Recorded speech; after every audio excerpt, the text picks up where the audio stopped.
Please don't skip the ads, at paki-like naman, share at subscribe mo na rin, salamat. Kabanata 1741 mga sangkap. 1741. Nagsisi si Yefan na nagtanong ng ganoong tanong, hindi ba? Hinahanap ng mata ko na ahas ang pakay, di ba para kainin lang? Hindi masarap, pero masustansya, pandagdag. Si Shilanyu ay nagmamadaling tumalikod at tinanong siya, Brother Yefan, ano ang sinabi ng patron saint?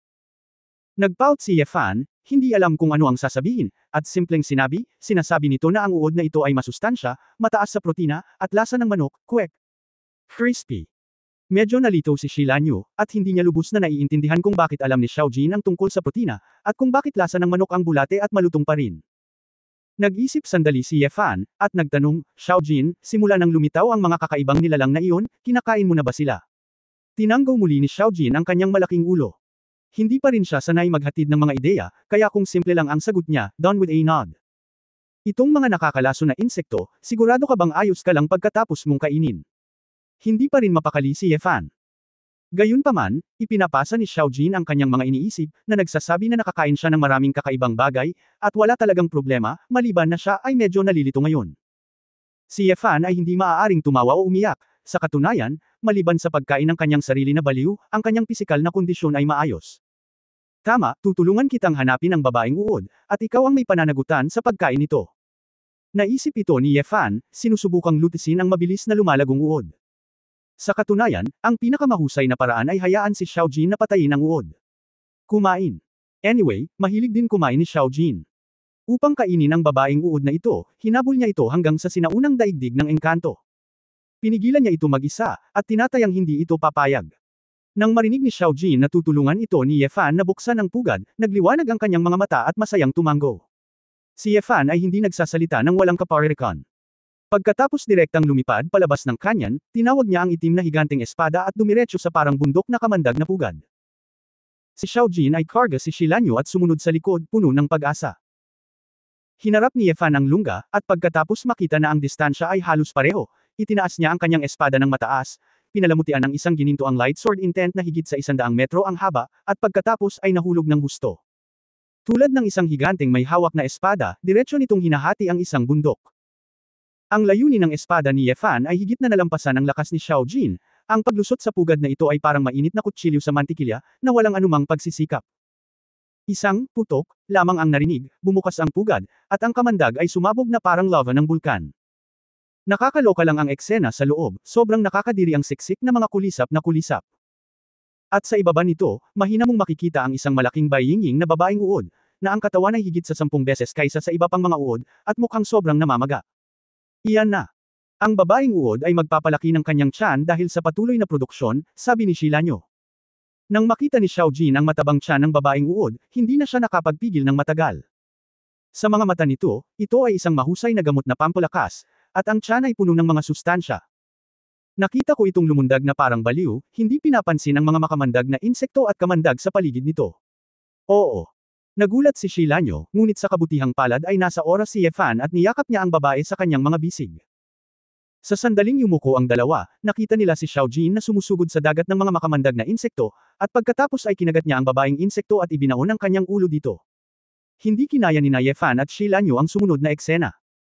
Nakita na lamang nila na matapos mawala ang proteksyon ng pugad, ang babaeng uod ay walang kapangyarihang lumaban. It was flapping its tail and flapping its wings, medyo masaya. Tulad ng para sa mga makamandag na insekto, bagamat baliw silang bumalik sa pugad upang protektahan ang mga babaeng insekto, ganap na hindi nila nagawang magdulot ng pinsala sa Xiaojin, ni hindi nila makakagat ang gininto ang kaliskis, at ang kamandag ay walang epekto. Maiintindihan ni Yefan na si Xiaojin ang likas na kaaway ng mga makamandag na insektong ito, o sa madaling salita, si Xiaojin mismo ang nangunguna sa food chain sa planetang ito. Kahit na mag-mutate ang mga organismo na ito, sa paningin ni Xiaojin, isa lamang itong bagong iba't ibang, mga sangkap.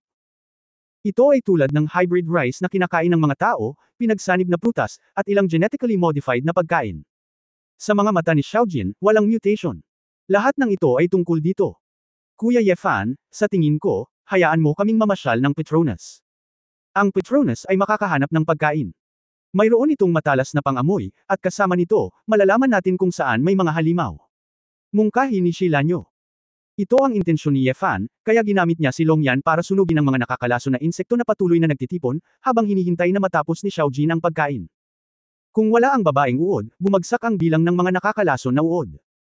Nang makalabas si Xiao Jin sa tiyan na iyon, ang malaking babaeng uod ay naging isang piraso ng balat. Dinilaan pa rin ni Xiao Jin ang kanyang dila, at lumipad patungo kay Ye Fan. Nang makita ang dilaw-berdeng mucus sa ulo nito, mabilis itong sinabihan ni Ye Fan na hugasan muna ito sa tubig. Nakaramdam ng pagkasuklam si Xiao Jin, sinulyapan si Ye Fan ng may hinanakit, tumakbo sa kalapit na lawa at lumubog ng kaunti, at nang lumipad siya sa harap ni Ye Fan, muli siyang naging isang kumikinang na anyo. Kinausap ni Ye Fan si Xiao Jin tungkol sa panukala, at hiniling kay Xiao Jin na ipagpatuloy ang paghahanap ng mga mutant na nilalang, habang siya ang may pananagutan sa paglutas ng mahihirap na halimaw na iyon. Nang marinig ni Xiao Jin na tutulungan ito ni Ye Fan na manghuli, natural na napakasaya niya. Pagkatapos ng lahat, kailangan lamang nitong maging responsable sa pagkain ngayon. Ang mga mata ni Ye Fan ay sobrang mapagmahal. Nakita ko na muli itong naging isang gininto ang lumilipad na ahas na may maiikling braso at direktang bumagsak sa mga balikat ni Ye Fan, ngunit sa pagkakataong ito, tumubo din ito ng 4 na maliliit na kuko, na parang maliit na dragon. Humanap ka ng makakain. Nagpadala ng malakas na signal si Xiao Jin. Hindi ko alam kung anong level ng digestive function nito, kahit na nakakain na ng ganito kalaking uod na babae, walang palatandaan ng pagkabusog. Ngumiti si Ye Fan at umiling at bumantong hininga, ang mundo ay hindi permanente, sinong mag-aakala na ang sakam na talento ng mga sakam na ahas ay magiging kapaki-pakinabang din balang araw. Hangguangman, Xing Zufeng. Nakasuot ng berdeng palda, lumutang si Nayan Rujiao na parang diwata at nahulog sa pintuan ng bahay. Matagal na siyang hindi bumalik upang manirahan sa Xingzufeng, dahil sa tuwing babalik siya sa dating tahanan na ito, ang bakanteng lugar na ito ay magpaparamdam sa kanya na para siyang manhid. Ngunit ngayon, hindi na siya ng ahas na manatili sa isla, kaya kailangan niyang bumalik dito. Sa hindi inaasahang pagkakataon, pagkalapag niya ay agad na lumapit ang kanyang mga biyenan. Isang Jiao. Anak, buti na lang at bumalik ka, hinahanap ka namin. Sigaw ni Mo Xinzi. Sumaludo si Nayan Rujiao Yingying, ama, ina. Inalis ni Mo Xinzi ang lumilipad na espada at lumapag sa harap ni Nayan Rujiao, hinawakan ang kamay ng babae, at sinabing may pag-aalala, anak, ayos ka lang ba? Bakit hindi maganda ang mukha mo? Nag-aalala rin si Leng Yu, Jiao, anong nangyari? Ano? Natural na makikita nila na maraming bagay ang iniisip ni Nayan Rujiao, at hindi lang ito ang kanyang depresyon. Sa pagtingin sa kanyang mga biyana na nagmamalasakit sa kanya, naalala ni Nayan Rujiao ang sinabi ni Han Yuntao sa isla, at si Leng Xingchen, na naputol, nawasak, at namatay sa depresyon. Ang puso ni Nayan Rujiao ay mas masakit na parang hiwa ng kutsilyo. Ang kanyang mga mata ay kumikinang, siya ay nagngangalit ng kanyang mga pilak ng ngipin, at sinabing, ama, ina. Alam ni Jillian kung sino ang nanakit sa kanyang asawa noon. Kabanata 1742 maling tao ang nabasa ko. Noong 1742. Narinig ito, parehong namutla sina Leng Yu at Mo Xinzi. Anong sabi mo? Ano ang ibig mong sabihin? Noon, hindi mabubuo ang mga bituin, hindi kaya. Hinawakan ni Mo Xinzi ang braso ni Nayan Rujiao, nanginginig ang buong katawan. Tumanggo si Nayan Rujiao na may luha sa kanyang mga mata, hindi kasalanan ng asawa ko, hindi rin aksidente, si Han Yuntao. Sa ilang sandali, ang hangin ay tila nagyelo, at sa Xingzukek, tanging impit lamang ng hangin ang maririnig.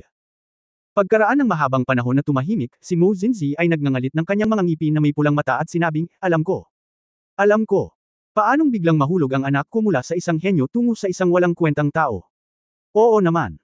Talagang ang batang iyon. Naramdaman ni Nayan Rujiao na nasaktan si Di. Nabulunan si Di, napakaawan ng asawa ko. Malamang alam niya ang totoo sa lahat ng panahon, pero hindi siya naglakas loob na sabihin iyon, at ayaw niyang magkagulo tayo. Jiao, paano mo nalaman? May ebidensya ba? Nagmamadaling tanong ni Xinzi. Natigilan sandali si Nayan Rujiao at sinabing, si Han Yuntao ang umamin nito sa harap ko. Gusto niya akong pilitin, pero lumaban ako hanggang kamatayan. Nagalit siya kaya siya na mismo ang nagsabi. Si Leng Yu sa kanyang likuran ay umiling sa sakit at sinabing, kahit na siya mismo ang umamin, ngunit walang ebidensya, kahit na pag-usapan natin ang tungkol sa mga ninuno ni Han Yu, natutulong sa amin na parusahan si Han Yuntao para sa mga namatay na bituin. Siya na ngayon ang unang tao sa ilalim ng ulo. Isang tao, maliban sa unang nakatatanda, ang ibang matatanda ay wala sa kanyang paningin, at siya ang unang henyo ng pamilyang Han. Heavenly Spirit Realm plus Heaven Level Sword Intent, naharapin siya, maliban kung kumilos ang mga ninuno, ang ulo o ang unang nakatatanda ay maaaring hindi talaga kaya mo ba talaga siyang pigilan? Asawa, anong ibig mong sabihin? Hindi ba natin may paghihiganti ang mga bituin? Lumingon si Mo Xinzi at nagtanong ng ayaw. Madam. Galit din ako gaya mo, pero pag-isipan mong mabuti, ano ang magagawa natin sa masamang hayop na iyon ni Han Yun Tao? Bam-antong hininga si Leng Yu, naiinis lang ako na wala ng laman ang pamilya Leng natin. Xing Chen, ito ang pinakamagandang pag-asa ng pamilya Leng natin, ngunit ayaw nating masira ng masamang magnanakaw na iyon. Namula ang mukha ni Mo Xinzi at pagkatapos ay namuti, at tuluyang binitawan si Nayan Rujiao at napasandal sa upuan sa tabi niya. Nabalot ng katahimikan ang kapaligiran sa hall. Biglang nalaman ni Nayan Rujiao na walang silbi na magsabi ng totoo ng mag-isa, kaya naman naglakas loob si Han Yun Tao na sabihin sa kanya ang totoo. Bata, para sa iyong kaligtasan, huwag kang lumabas at magsalita tungkol sa bagay na ito. Hindi natin kayang labanan ang pamilyang Han, pati na si Han Yun Tao, payo ni Leng Yu. Mahigpit na kinuyam ni Nayan Rujiao ang kanyang mga kamay at maluhaluhang sinabing, itay at ina. Huwag kang mag-alala, hindi kita sasaktan. Ikaw anak, anong ibig mong sabihin dito? Nag-aalalang sinabi ni Mo Xinzi, baka gusto mong mag-higanti para kay Han Yun Tao. Matigas na sinabi ni Nayan Rujiao, alam kong hindi ko maipaghiganti ang aking asawa ngayon, ngunit hanggat nagsasanay ka ng gusto, maaaring hindi mo ito magagawa sa hinaharap. Nagkatinginan si Leng Yu at ang kanyang asawa, na nanaghoy sa kanilang mga puso, paanong ang bagay na ito ay napakasimple. Bagamat ang kakayahan ni Nayan Rujiao para sa paglilinang ay higit sa karaniwan, ito ay wala kahit isang bituin na mas masahol kaysa kay Han Yun Tao. Ngunit hanggat hindi itataya ng manugang ang kanyang buhay, magpapasalamat sila. Kung tutuusin, nakaramdam sila ng pighati at galit para sa kanilang anak, ngunit mas naawa sila sa buhay na si Nayan Rujiao. Pare at nanay, wala pa akong oras magtanong, pumunta ba kayong dalawa dito, may kinalaman ba kayo sa akin? Pinunasan ni Nayan Rujiao ang kanyang mga luha at nagtanong. Naalala ni Leng Yu ang pangyayari at sinabing tama. Kamakailan lamang, ang isang malaking bilang ng mga kakaibang halimaw ay lumitaw ng wala saan, at sila ay natagpuan sa lahat ng mga sekta. Ngayon, isang malaking bilang ng mga magsasaka mula sa Hanguang sect na bumuo kay Dan o higit pa ay lumabas upang labanan ang mga halimaw sa lahat ng dako. Kami ay nag-aalala na hindi ka babalik sa loob ng mahabang panahon, kung ikaw ay inatake ng mga halimaw, kaya kami ay dumating upang tingnan. Dahil nakabalik ka na, manatili sa bahay, huwag lumabas at hintayin ang pag-atake ng mga halimaw. Nayan noon lang naalala ni Jiao na si Han Yun Tao ay tinawag din ni Chibin para harapin ang halimaw na hayop. Pare at nanay, kung gayon ay bahagi rin tayo ng Hanguang sect, bakit hindi na rin natin alisin ang demonyo? Tanong ni Nayan Rujiao. Hindi na kailangan, bagamat maraming halimaw, mayroon ng mga disipulo at matatanda mula sa inner sect. Kailangan lang nating bantayan ang gate ng bundok, sabi ni Leng Yu. Tumango si Nayan Rujiao matapos itong marinig. Si Leng Yu at ang kanyang asawa ay talagang hindi alam kung ano ang sasabihin, at sila ay labis na nasaktan na hindi nila maaliw ang kanilang manugang, kaya kailangan nilang umalis. Matatagpuan ang Ancient Immortal Spirit Realm sa gitna ng Fenglin Sea at ang Bishuan Sect, isang lugar na may malalagang halaman. Sa isang maliit na bayan na orihinal na matatagpuan dito, walang bakas ng mga tao na nakikita, gumuho ang mga bahay, at maraming dugo sa kalsada. Ang ilang mga higanteng hayop na parang butiki na kasing laki ng mga elepante at natatakpan ng matitigas na kaliskis, na patuloy na tumutulo ang mabahong kamandag mula sa kanilang mga bibig, ay naghahanap ng pagkain sa lungsod. Mayroon ding ilang higanteng lumilipad na insekto, tulad ng ilang higanteng lamok, na lumilipad sa paligid ng lungsod. Ang ilan sa mga bangkay na sinipsip na tuyo ay malinaw na ang kanilang mga obra maestra, at ang mga patay ay mga mortal at monghe. Break ang Heaven Sword Rain. Isang gintong liwanag ang bumangon mula sa langit, at 10,000 libong lumilipad na mga espada ang makapal na nakaimpake, na tumatakip sa kalangitan at araw, na bumabagsak patungo sa lungsod. Ang mga lumilipad na higanteng insekto at ang mga halimaw na butiki ng monitor na nagngangalid sa lupa ay hindi makatakas, ni hindi nila nakayanin ang alon ng ulan na ito, ang mga lumilipad na insekto ay nahulog, at ang mga higanteng hayop ay nahulog sa mga butas. Pagkaraan lamang ni Jian Yu, isang maliit na gintong ahas ang nagpakpak ng mga pakpak nito at lumipad patungo sa lungsod na parang baliw. Habang lumilipad ito, binago nito ang katawan, at ang katawan nito ay naging isang mar-angle na lumilipad na dragon na mahigit 200 metro ang haba. Pinaikot nito ang mahabang buntot na may gininto ang liwanag at nahulog sa lungsod, na direktang dumurog sa higit sa 100 bahay.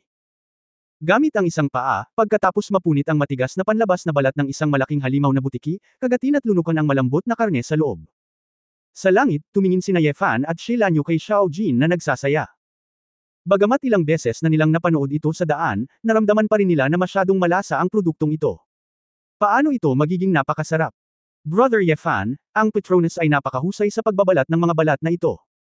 Magagawa ito sa isang paa lamang, at hindi ito kumakain ng mga insekto, kumakain lamang ito ng malalaking butiki. Si Shi Lanyu ay nanunood ng may interes. Hindi ko alam kung paano nito nahawakan ang napakaraming bagay sa kanyang tiyan, sabi ni Ye Fan na may emosyon. Siguro ang digestive system ng Patron Saint ay iba sa atin, sabi ni Shilanyo. Nagtaas ng kilay si Yefan, hindi ba ito kalokohan? Maaari mong makuha ang parehong. Tinatayang lahat ng mga pagkain ito ay na-convert sa enerhiya sa tiyan nito. Si Xiaojin ay walang oras para kontrolin ang hula ng dalawang tao. Napakabilis nito, halos 10 segundo ay nakakakain ito ng malaking butiki, at tamad itong kumagat. Ang malalaking gininto ang mga mata nito ay puno ng saya at kasiyahan, at gusto lang nito ang dead Yefan, isang tao. Sa sword intent ni Yefan, hindi nito kailangang lumaban ng mag-isa kapag nangangaso, at maraming pagkain ang maaaring kunin at kainin ng basta-basta. Pakiramdam ko ay nabuhay ako ng libu-libong taon, at hindi pa ako nakakain ng kasing ganda ko ngayon. Oo naman, hindi ako nakakita ng maling tao sa simula. Simula nang sumali ako sa Yefan, ang aking paglilinang ay mabilis na umunlad, at ang aking buhay ay naging mas basa-basa. Sa sandaling ito, itinaas ni Xiaojin ang kanyang ulo, dinilaan ang kanyang bibig, at tumingin sa kanlurang kalangitan. Natuklasan din ni Yefan na may malaking grupo ng mga monghe na lumilipad patungo sa gilid na ito, napakahusay. Kabanata 1743. Noong 1743, nakita ko ang isang magsasaka na nakasuot ng pula at itim na damit, mabilis na lumilipad mula sa malayo. Ang pulang buhok na matandang nasa harapan ay ang ninuno ni Feng Linhai ni Qi Lian.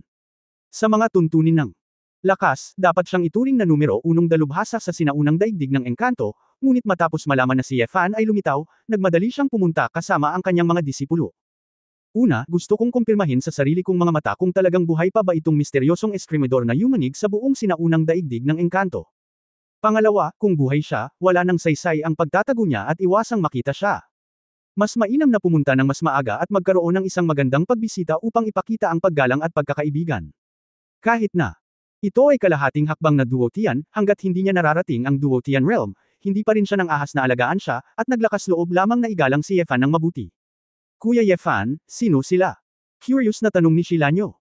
Isa sa 4 na pangunahing paksayon dito, ang mga taga Feng Linhai, ang matanda ay kalahating hakbang, huwag magsalita at kumilos ayon sa pagkakataon, sabi ni Yefan. Tumango si Lanyo. Hindi niya alam ang wika ng sinaunang daigdig ng engkanto. Alam niyang kapag masyado siyang nagsasalita, madali itong mauwi sa pagdududa, kaya hindi na lang siya nagsalita. Sa oras na ito, natuklasan na ng ninuno ni Qi Lian mula sa malayo na ito nga ay si Yefan, at agad na napuno ng emosyon ang kanyang mga mata. Oo naman, hindi siya tinadtad sa araw na iyon. Nagpakita ng magaspang na mukha ang ninuno ni Qi Lian. Nakangiting itinaas niya ang kanyang mga kamay at sinabing, dinala ni Qi Lian ang mga disipulo dito upang makipagkita sa mga kapwa Taoista, mag-ingat, huwag maggalang. Pagkatapos, sinabi iyon, ang ninuno na si Qi Lian ay nagwagayway ng kanyang kamay, at ang 12 ng mga magsasaka sa yugto ng pagbuo ng tableta sa likod niya ay hinawakan ang kanilang mga kamay. Isang dosenang kahon ng agarwood at jade ay maingat na dinala kay Yefan. Nagsagawa ng kaunting pananaliksik si Yefan at alam na ito ay ilang mataas na kalidad na fairy grass at cultivation materials. Siya ay tinanggap din, at ang kanyang mga mata ay naghudyat ng susunod na asul na ulan. Naunawaan ng batang babae, kinuha ang storage bag na ibinigay sa kanya ni Yefan, at inilagay lahat ng ito ay umakyat. Kasi, maraming gamit si Shilanyo sa kanyang katawan at nagpalit ng kanyang damit, binigyan lang siya ni Yefan ng isang storage bag, na madaling nagamit. Oras. Bakas sa mukha ni Lanyu ang kagalakan, ang kanyang lalaki ay masyadong mapagmataas, isang malaking grupo ng mga tao ang pumupunta sa kanya paminsan-minsan, at nagbigay din siya ng napakaraming magagandang bagay. Matapos matanggap ang regalo, bumalik muli si Shilanyo sa tabi ni Yefan, tulad ng isang munting kasambahay, na nagbibigay kay Yefan ng imahe ng isang dalubhasa sa labas ng mundo. Oo. Bahagyang sinabi ng fan, Qi Lian, nasa iyo ang iyong puso. Nanigas ang mukha ni Qi Lian, ngunit napangiti lang siya at sinabing, dapat, noong huling beses na nasa Hanggayo Island ako, hindi ako gumagalang, at sana masabi ko mga kaibigan, patawarin mo ako, hindi ako makakabawi dito. Kung isa puso ko ito, maaari ka pa ring nandito. Mapaglarong sumulyap si Yefan. Biglang naging kahanga-hanga ang puso ni Qi Lian, at nagmamadali siyang yumuko at sinabing may paggalang, oo. Ikaw ay isang master ng nakatagong mundo, na may malawak na pag-iisip, at hinahangaan ito ni Qi Lian. Isang grupo ng mga disipulo ni Feng Linhai, na may sobrang komplikadong mga ekspresyon, sa kanilang mga mata, ang mataas na ranggo at lubos na iginagalang na ninuno ng bundok, na ngayon ay nasa harap ni Yefan, tulad ng isang maliit na hamak, hindi sila nang ahas na magsalita ng malakas. Gayunpaman, ang Ancient Immortal Spirit Realm ay palaging nambibiktima ng mahihina at malalakas, kaya sino ang nagpapalakas sa mga tao? Kaya, isang grupo ng mga monghe ang nakatayo doon ng may paggalang, na walang galit. Kailan lang?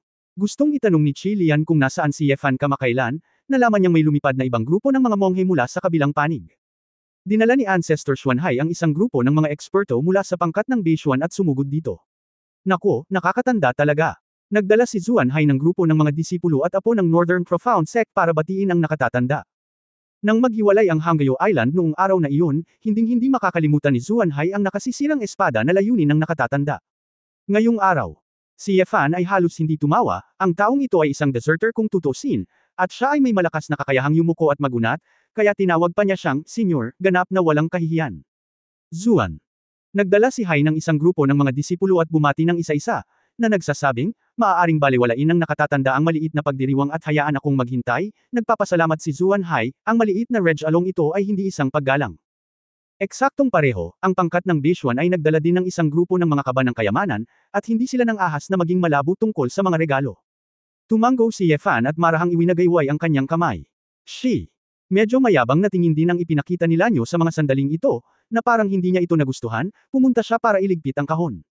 May puso rin si Xuanhai, mahinang sabi ni Yefan. Si Ancestor Xuanhai ay nagmamadaling itinaas ang kanyang mga kamay at sinabing, seryoso ang mga salita ng senior. Salamat sa aking mga nauna. Sumimangot ang matandang ninuno at sinabing may paghamak, Xuanhai, ano ang problema mo?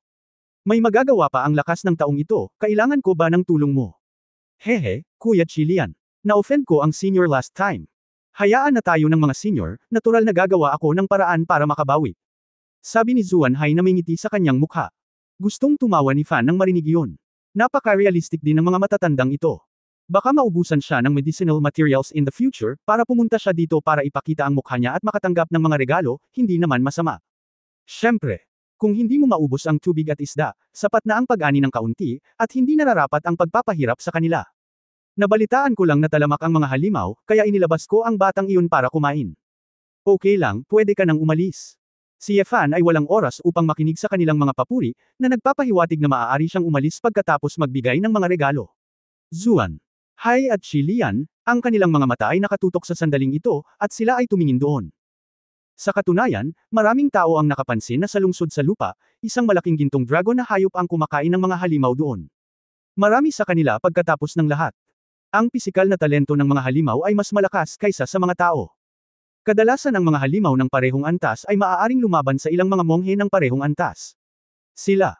Hindi pa nakakita ng mga ganyang dragon beast, ngunit nakita lang nila ang mga ito sa mga sinaunang aklat, na talagang ikinaiinggit ng mga monghe sa magkabilang panig.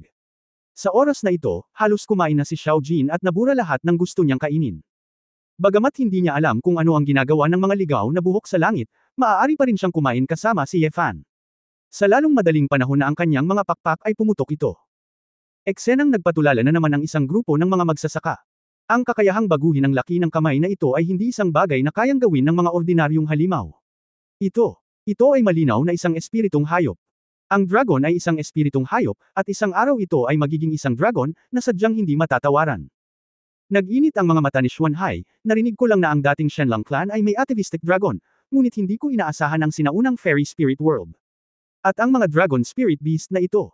Sa kanilang opinyon, ang angkan ay matagal nang nawasak ng langit at ng tao, at natural na walang mga dragon sa mundo. Ngayong nakita ko na si Xiao Jin, natural na heartbroken ako. Ano, nakita mo na ba? Kinamot ni Yefan ang tiyan ni Xiao Jin gamit ang kanyang mga daliri, at tinanong ang mga tao sa magkabilang gilid na may kalahating ngiti. Nang inag si Xuanhai, at mabilis na sinabi, hindi. Mga nakatatanda, huwag kayong magkamali. Paano natin hawakan ang mga espiritong hayop ng mga nakatatanda? Hintayin ang Dragon Beast. Nagmamadali ding sabi ni Chilian. Alam din nila na ang Dragon Beast na ito ay hindi nila mahawakan, at pinaghihinalaan pa nila na sa huling pagkakataon na ang anak ni Luho ay kinuha ni Yefan. Ganito talaga ang kaso, si Luho lang ang nagkusa na pangalagaan ang ulila. Talaga. Tapos mauna na ako, hindi pa puno. Sabi ni Yefan, at lumipad palayo gamit ang liwanag ng espada. Si Lian at Xuanhai ay hindi nang ahas na humabol at magsalita pa, kung hindi ay mapagkamalan sila ng ideya ni Xiao Jin, paano nila ito matitiis. Gayunpaman, ang maikling pagpupulong na ito ay naging dahilan upang ang mga tao sa buong Ancient Immortal Spirit Realm ay makatanggap ng parami ng paraming balita. Noon, ang Sword Cultivator ng Red Moon Island na gamulat sa apat na pangunahing paksayon, muli siyang nagpakita. Kabanata 1744 na 100. 1744. Cold Light Gate, Star Bamboo Kick. Ang kagubatan ng kawayan ay parang dagat, na umiindayog sa hangin. Ubu. Sunod-sunod na sword energy ang pumagitna sa mga berdeng kawayan. Si Nayan Rujao, na nakasuot ng itim na corset training suit, ay minsan winuwagayway ang mahabang espada sa kanyang mga kamay. Kung ikukumpara sa dati niyang magiliw na ugali, mas malamig at mabangis siya sa oras na ito. Ang babae ay engrossed, maingat na nararamdaman ang pakiramdam ng espada sa kanya, sinusubukang maunawaan ang kanyang sariling espada. Kung gusto mong maghiganti, dapat mong palakasin ang iyong sarili, at ang pag-unawa sa layunin ng espada ay ang tanging paraan. Kung naiintindihan din niya ang Heavenly Sword intent, baka magkaroon siya ng pagkakataong maghiganti laban kay Han Yuntao. Si Nayan Rujao ay puno ng pananampalataya, at nagpaplanong gumastos ng maraming beses hanggat siya ay naglilinang. Nang medyo masakit siya pagkatapos magsanay, at gustong magsanay ng espada, nakita niyang nahulog muli si Leng Yu at ang kanyang asawa. Tatay, nanay. Nagtataka si Nayan Rujao, halos kalahating araw pa lang nawala ang mga in-laws niya, bakit sila na naman? Nag-aalala kaya ito sa kanya? Jiao, okay ka lang ba? Tanong ni Mo Zinzi nang makaakyat siya. Umiling si Nayan Rujao, sa pag-aakalang nag-aalala siya na maghihiganti siya, kaya sinabi niya, Daddy, alam ni Jiao na hindi siya ang kalaban ng taong iyon ngayon, at nagsasanay siya ng espada, kaya hindi siya gagawa ng mga katangahang bagay. Oh, hindi kami narito para banggitin ito, sabi ni Mo Zinzi na may komplikadong mga mata, nakatanggap lang kami ng isang piraso ng balita, lumitaw muli ang taong iyon. Medyo naguluhan si Nayan Rujao, ano, sino? Bumantong hininga si Leng Rujao Yu, ito ang misteryosong cultivator ng espada na nagpanggap na isang bituin. Nang marinig ito, hindi napigilan ni Nayan Rujao ang isang bakas ng kagalakan sa kanyang maningning na mga mata, hindi ba siya patay na? Hindi patay, narinig ko na may dala siyang dragon beast at nangangaso ng mga demonyo sa lahat ng dako, sabi ni Mo Zinzi. Naglagay ng bato si Nayan Rujao sa kanyang puso, ngunit bukod sa pagiging masaya, natakot siya na baka hindi maintindihan ng kanyang mga biyanan, kaya umiling siya at sinabing, Ama't ina, si Jiao at ang taong iyon. Wala lang, tapos na ang lahat. Anak, hindi ka namin sinasadyang sisihin. Lahat ay itinago sa dilim. To be honest, akala namin naka-recover na talaga ang mga bida. Kung gaano kami kasaya, who could have imagined na isa pala itong ilusyon. Hanggang sa nabunyag ang lahat. Kung gaano tayo umaasa, iyon ang tunay na bituin, sabi ni Mo Zinzi na may mapait na ngiti. Natahimik si Nayan Rujao, itinikom ang kanyang mapupulang labi, at tahimik na sinabi, ngunit ang peke ay peke, siya, hindi asawa. Jiao, alam namin na nagdurusa ka sa kalungkutan at kapabayaan, at wala kang magandang buhay sa loob ng mahigit 100 taon. Muling bumitaw si Xing Chen, iniwan kang mag-isa, naiwan at nag-iisa, bakit hindi tayo umaasa na magkakaroon ka ng bago ngunit alam namin na ikaw ay isang napakamapagmahal na bata, at hindi ikaw ang uri ng sasi na babae, kaya hindi kita kailanman pinagdudahan. Sinabi ni Leng Yu na may hindi mapakali na ekspresyon, ngunit ang tanong, naisip mo ba ito? Nagtitiwala kami sa iyo, hindi mo hahanapin ang taong iyon, ngunit paniniwalaan ka ni Han Yuntao. Biglang naunawaan ni Nayan Rujao, namutla ang kanyang magandang mukha, ibig sabihin ni tatay, iisipin ni Han Yuntao na pupunta ako. Hanapin ang taong iyon para ipaalam at hilingin sa kanya na maghiganti para sa akin. Napakaposible, mabilis na kumalat ang balita, tinataboy na ngayon ni Han Yuntao ang mga demonyo sa labas, ngunit kapag natanggap niya ang balita, malaki ang posibilidad na siya ay magkasala ng isang magnanakaw at tumakbo pabalik sa kanan. Hindi ka magaling, sabi ni Leng Yu sa mahinang boses.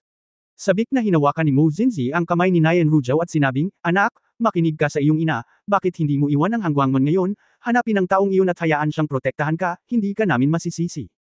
Matapos mawala ang mga bituin, hindi ko na kayang mawala muli ang iyong anak. Sa nakalipas na 100 taon, matagal na naming itinuring na sariling anak ka namin, hindi ka na dapat mahihirapang muli. Iba ang hangwangman sa ibang paksayon, kay Shan. May 2 ninuno. Pagkaalis ng mga ninuno natin ng pamilya Leng, ang pamilyang Han na ngayon ang nangingibabaw. Hindi may iwasang mahulog kami sa malamig na tahanan. Kaya lang hindi ka namin mapoprotektahan. Si Leng Yu ay may mukha na sinisisi ang sarili at nahihiya. Natarante si Nayan Rujao nang marinig niya ito, tumulo ang luha sa kanyang mga mata, hinawakan niya ang kamay ni Mo Zinzi at sinabing, Ina, ayaw kong pumunta, hindi ako natatakot kay Han Yuntao, kamatayan lang. Ano ang dapat katakutin? Batang tanga. Maaari kang mabuhay, bakit hanapin ang kamatayan? Ipinanganak kang napakaganda, ngunit hindi ka namuhay ng magandang buhay, maling kamatayan. Go! Masunurin. Kung mahahanap mo ang taong iyon, natural na hindi maglalakas loob si Han Yuntao na kumilos ng padalos-dalos. Hinimok ni Mo Zinzi. Nagmamadali ding sinabi ni Leng Yu, oo, hindi lang ito para sa iyong sarili, kundi para din sa mga bituin. Kung talagang handa siyang ipaghiganti ang mga bituin, magpapasalamat din ang ating mag-asawa. Si Nayan Rujao ay nasabit sandali, at nag-alala, ako. Kung aalis ako at talagang darating si Han Yuntao, kung gayon. Paano ang mga magulang? Siguradong mahahanap niya kayong dalawa. Tutal nakatatanda na kami, at binabantayan kami ng mga elder, kaya hindi siya naglakas loob na manggulo. Magpanggap lang na hindi niya alam ang mga bagay na ito, sabi ni Mo Xinzi. Siya, katatapos lang magsalita. Gayunpaman, naramdaman nilang tatlo ang malamig at malakas na presyon na papalapit ng mabilis mula sa malayo. Tito Leng Yu, nandito rin kayong dalawa, kapamilya, ano ang pinag-uusapan ninyo dito? Paano kung mas malakas at hayaan mo akong makinig din? Si Han Yung Tao ay may hawak na malamig na espada, nakasuot ng maitim na asol na damit na may kaunting dugo sa kanyang damit, at mukhang nagmamadali siyang bumalik mula sa labas. Gayunpaman, ang higit na nagpapalamig sa mga tao ay dahil sa oras na ito, karamihan sa kanyang mga damit ay puno ng dugo. Isang malungkot na mukha ang bumagsak sa kadiliman. Han Yung Tao, ikaw, hindi mo ba pinangunahan ang panloob na disipulo upang labanan ang demonyo sa labas? Bakit biglang bumalik? Agad na tumayo si Leng Yu sa harap ng kanyang asawa at manugang, sinusubukang magpanggap na kalmado at nagtatanong. Hey! Ngumisi si Han Yung Tao at sinabi, Tito Leng Yu, hindi mo ba talaga alam kung bakit ako bumalik? Ang makita kang ganito, parang napakalinaw. Alam mo, araw-araw na bagay ang pinag-uusapan. Pagdating sa malungkot na bagay, medyo malungkot lang. Anong kalokohan ang pinagsasabi mo? Sabi ni Mo Xinzi. Lalong nanlamig ang mga mata ni Han Yung Tao. Oo, iwasan mo ang dalawang iyon, may pag-uusapan kami ni Jillian. Si A. Jiao ang aming manugang, nag-iisa ka, ano ang dapat pag-usapan? Hinawakan ni Mo Xinzi ang kamay ni Nayan Rujao at sinabing, pumunta ka, anak, pumunta ka sa aming lugar upang magpahinga ng ilang araw. Malakas ang tibok ng puso ni Nayan Rujao, hindi siya naglakas loob na tingnan ang nakakatakot na mukha ni Han Yung Tao, iniyuko niya ang kanyang ulo at nagplanong umalis. Baby, Ang malabong asol na sword intent ay direktang umindayog mula sa kamay ni Han Yung Tao, agad na pinutol ang daan-daang kawayan, nag-iwan ng malalim na bangin sa Xingzhou Peak. Nagulat sina Nayan Rujao at Mo Xinzi, nang makita ang malalalim na marka ng espada na biglang lumitaw sa harap nila, hindi sila nang ahas na kumilos. Ang espadang ito ay para lang maintindihan mo na gusto kitang patayin, madali lang, mas mabuting huwag mo akong galitin, malamig na sabi ni Han Yung Tao. Han Yung Tao, ano ang ibig mong sabihin? Ikaw. Tinatrato mo kaming pamilya ni Leng kaya madaling ay bully. Malakas na nagmura si Leng Yu. Hindi ba? Tanong pabalik ni Han Yung Tao. Namula ang mukha ni Leng Yu, ngunit hindi niya ito mapabulaanan. Sumimangot si Han Yung Tao at sinabing, tinatamad akong magsalita tungkol sa chismis. Kung gusto ninyong makaalis dito ng buhay, iisa lang ang paraan. Ngayon, gusto kong personal na pumayag si Jillian na bumuo ng isang Daoist partner sa akin, at hahanapin ko ang Sect Master. Master Saksi, sambahin ang langit at lupa, ipahayag ito sa buong sinaunang mundo ng diwata. Hayaan si Ajiao na maging opisyal na asawa ng aking Han Yung Tao. Kabanata 1745 parang kahapon. 1745. Narinig ito ni Leng Yu at Mo Xinzi, at ang kanilang mga mukha ay abo. Walang alinlangan na muling inamin ni Han Yung Tao na totoo ang kwento ni Leng Xingchen. Sa kabilang banda, galit na galit si Nayan Rujao kaya nanginginig ang kanyang maselang katawan, kinuyam niya ang matalim na espada sa kanyang kamay, at gustong sumugod upang labanan si Han Yung Tao.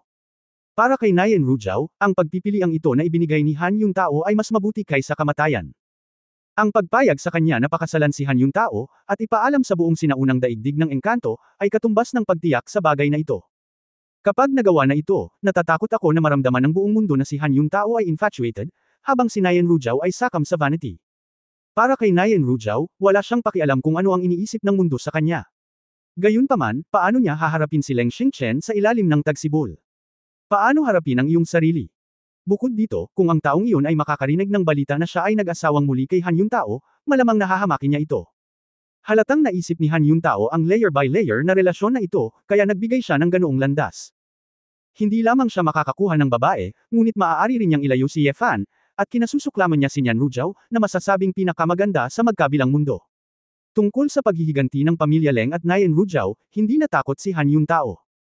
Nang si Nayan Rujao ay naging kanyang matuwid na Daoist na kasama, si Han Yung Tao ay nagkaroon ng paraan upang maging masunurin ang mga babae. Sa oras na iyon, kung makokontrol niya si Nayan Rujao, pipigilan si Leng Yu at ang kanyang asawa, magiging kalmado ang lahat. Bagaman, ang pinakaligtas na paraan ay ang patayin ng tatlong tao sa kanyang harapan, ngunit nag-aatubili siyang mamatay ang babaeng pinapangarap niya. Han Yung Tao. Kasuklam-suklam kang kontrabida, sinira mo ang anak ko, at gusto mong saktan si Jillian, hindi mo magagawa. Kinagat ni Leng Yu ang kanyang mga ngipin. Tito Leng Yu, mukhang hindi mo naisip ito. Ngayon hindi ikaw ang may huling say, ako ang magpapasya sa buhay at kamatayan. Sinabi ni Han Yung Tao na nakangisi, kung hindi pumayag si Ajiao, huwag kayong aalis. Nagkataon na ang mga halimaw ay sumalakay kamakailan, kaya dapat kayong ituring bilang mga kapas palad na pinatay ng mga halimaw. Sa tingin mo lahat ay tanga. Maniniwala ba sila na willing si Jillian na pakasalan ka ulit bigla? Tanong ni Mo Zinzi. Tumawa si Han Yuntao, opinyon ng isang hanggal na babae. Kahit na alam ng mga pinuno at elder na may mga panloob na dahilan para dito, sa palagay mo pipiliin ba nilang iligtas ako at si Han Guangmen, o pupunta para ipaghiganti ang namatay mong anak? Kayo guys.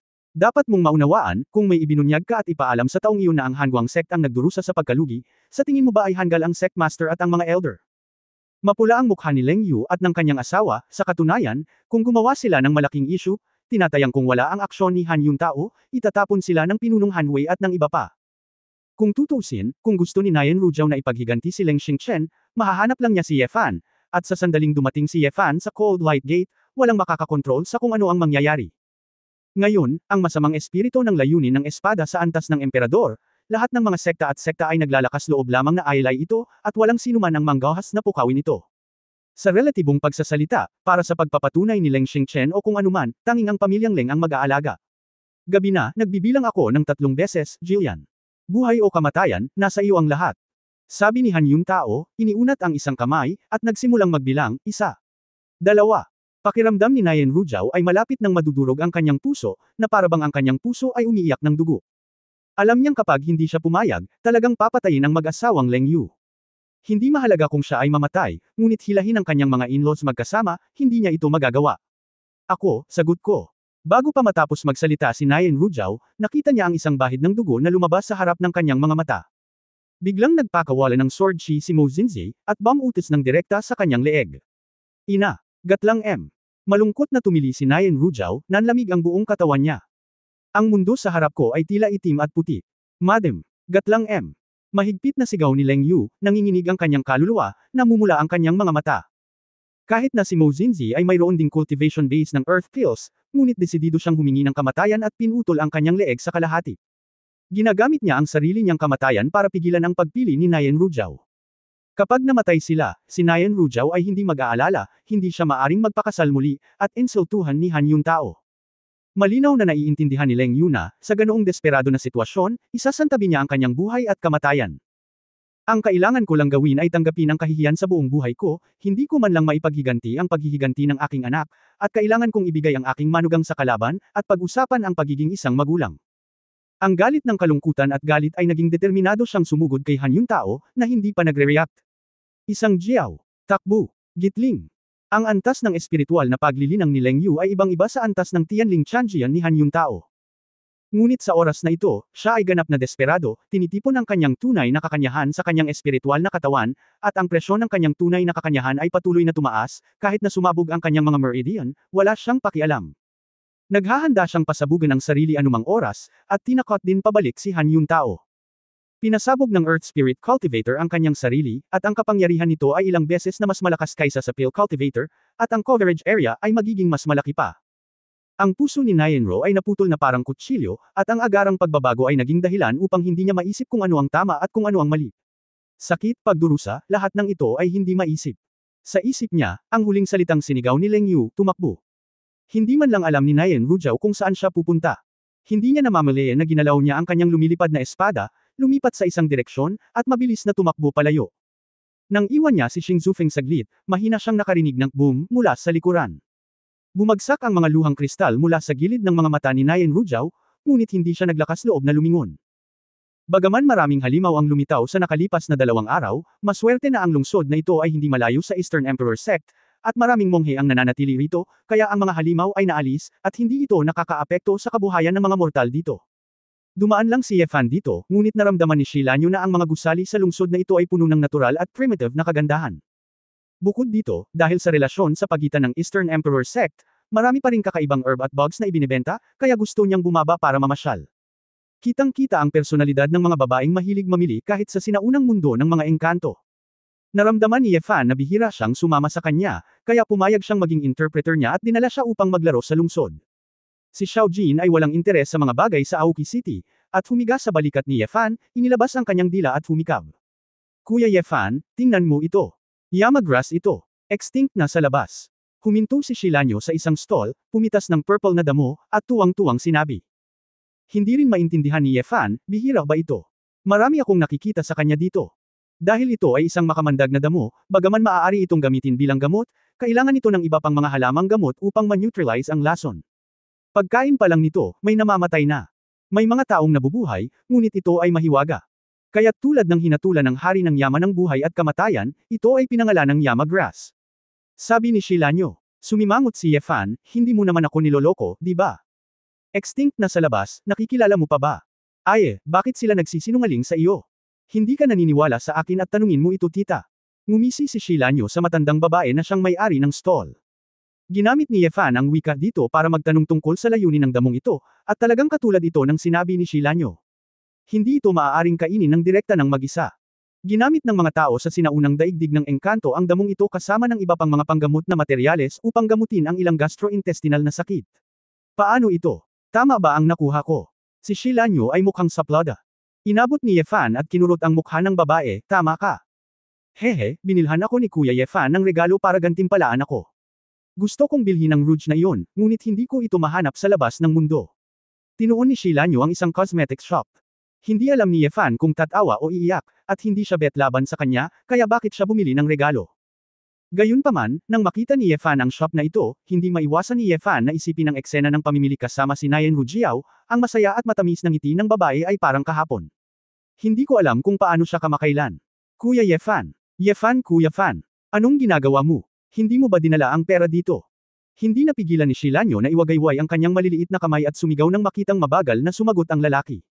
Bumalik sa katinuan si Yefan at gumawa ng tahimik na galaw sa kanya, ilang beses ko nang sinabi sa iyo, kaya hinaan mo ang boses mo. Bagamat hindi ito naiintindihan ng iba, subukang huwag masyadong makaakit ng atensyon.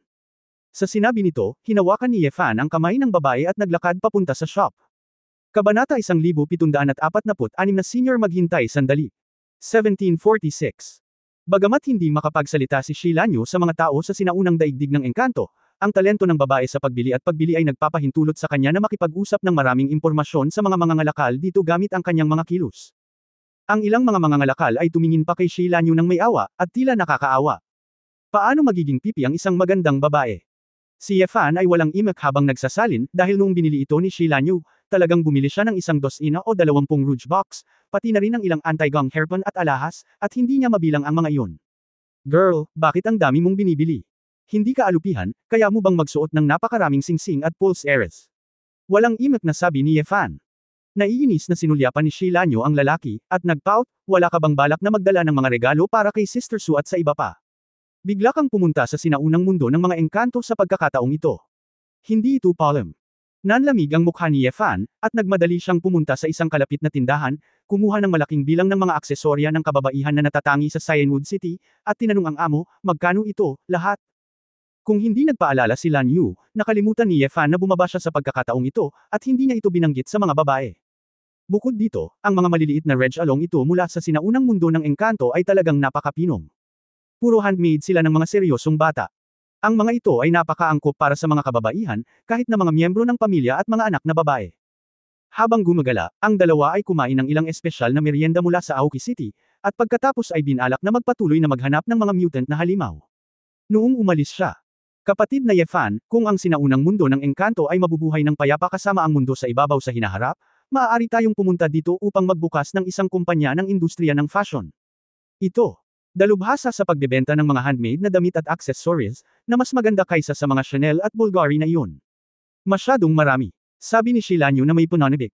Ngumiti si Yefan, hanggat ang lakas ng tao sa ibabaw ay umabot sa isang tiyak na antas, kapag hindi ka nag-aalala tungkol sa epekto ng sinaunang immortal na daigdig ng mga espiritu, darating ang araw na ito. Si Xiao Jin ay naiinip na naghihintay, at ang ideya ay lumabas, umaasa na silang dalawa ay titigil sa pagsusulat ng tinta, at magmadali upang makahanap ng makakain. Hinawakan ni Yefan ang leeg ng maliit na gintong ahas at umiling. Ito ng ilang beses, ikaw na matako na ahas.